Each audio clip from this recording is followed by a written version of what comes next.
Surendranagar bus station પાછળ લુખ્ખા તત્વોનો ત્રાસ. લોકો મોટી સંખ્યામાં બી ડિવિઝન પોલીસ મથકમાં પહોંચ્યા રજૂઆત કરવા.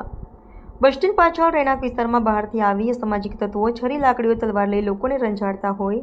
લોકો આવા લુખ્ખા તત્વોથી ત્રાહિમામ. અવારનવાર બહારથી આવી આ વિસ્તારના લોકો પર હથિયારોથી હુમલાઓ કરતા હોય. ત્રાસીને લોકોએ બી ડિવિઝન પોલીસમાં રજૂઆત કરી યોગ્ય કરવા કરી માંગ.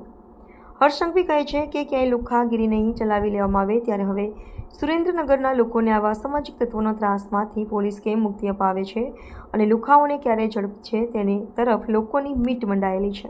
મારું નામ ઇસ્માઇલ એમ બાદલાણી, બસ સ્ટેન્ડ બાજુના વિસ્તારનો હું બીજેપીનો બૂથ પ્રમુખ છું.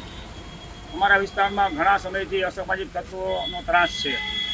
એક વ્યક્તિ જે વઢવાણ સુડેલ વિસ્તારમાં રહે છે, તનવીર રૂપે બળીઓ, એ રાત્રે 2:30 થી 3 વાગ્યા સુધી મસ્જિદ ચોકમાં અને ગલીઓમાં દારૂની મહેફિલો જમાવે છે અને વિસ્તારના યુવાનો, ગરીબ મજૂર વર્ગના લોકોને ધાક ધમકી અને દબાવે છે. લોકોના ઘરના બાયણા પર ધોકા રાત્રે મારે છે. ગુરુવારની રાત્રે 9 થી 9:30 વચ્ચે અમારે અહીંયા મસ્જિદે પ્રોગ્રામ હતો ત્યારે દારૂ પીવા બેઠો હતો ને ગાળો બોલતો હતો. અમારા વિસ્તારના નવાજ લાખાણીએ એને ચોઈકો આ બાબતમાં કે દારૂ પીને ગાળો બોલમાં, તો એની ઉપર છરીના 3 વાર કર્યા પણ એ છોકરો બચી ગયો. ગરીબ ઘરનો મધ્યમ પરિવારનો વ્યક્તિ, સમાજના એક વ્યક્તિ હતો, એના પર હુમલો કરવામાં પણ બચી ગયેલ હતો. પછી એને પોલીસ સ્ટેશનમાં ફરિયાદ લખાવી તો 3 દિવસથી ખુલ્લેઆમ ફરે છે અને ધમકી આપે છે કે તું લારી કાઢી જો. હવે લારી તમારા વિસ્તારના કોણ લારી કાઢી જો છે જોવું છે, ફરિયાદ પાછી નહીં કરતો લારી કોઈને નહીં કાઢવા દો. એ બાબતમાં અમે આજ શ્રી બીજીના પીઆઈ શ્રી સાહેબને અમે રજૂઆત માટે આવેલા છીએ.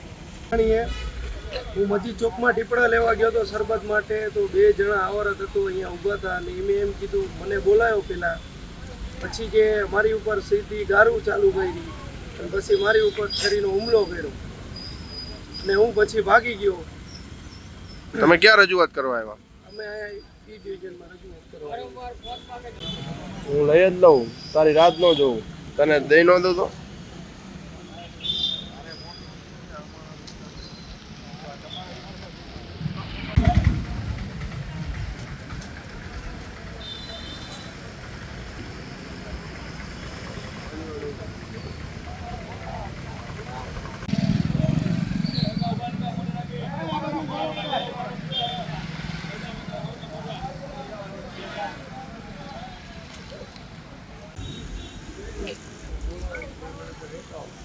આ બનાવ કોની યાર બન્યો હતો?